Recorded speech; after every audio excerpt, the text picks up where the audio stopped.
Humbi 3 fëmijët e saj, jam si e varrosur për së gjalli, historia tronditse e aktores së njohur i përloti të gjithë.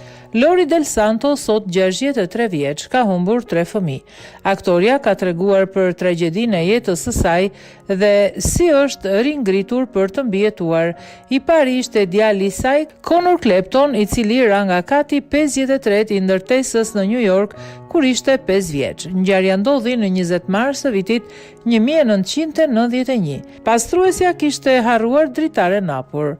Fati i përbëhet nga sekondat, 2 sekonda më parë, ajo nuk do të kishte ndodhur.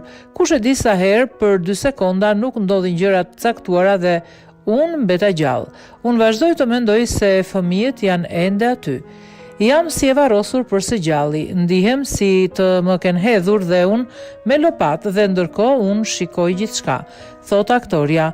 Në vitin 2018, djali i saj Loren u vetvra. Në vitin 2019, Del Santo tregoi se djali vuante nga anhedonia, një sëmundje që e bën të pamundur të kënaqesh me aktivitete normale të tilla si ushqimi, të qenit në shoqërinë e të tjerëve e të tjerë. Së fundmi ajo tregoi se në vitet 90 lindi një djalë tjetër përpara kohë, i cili jetoi vetëm 2 javë dhe vdiq nga një infeksion. Këto nuk kanë qenë tragjeditë e saj të vetme në jetë.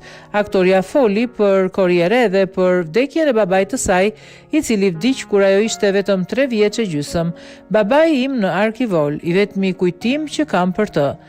Nuk mund ta shpjegoja pse flinte në një shtrat që nuk ishte i tij, ka treguar Del Santo, duke deklaruar se ato pak kujtime që ka kur ishte fëmijë, përveç atyre të babait, lidhen me nënën e saj që nuk më kuptoi, nuk më besoi kur, nuk më besoi gjithjetën.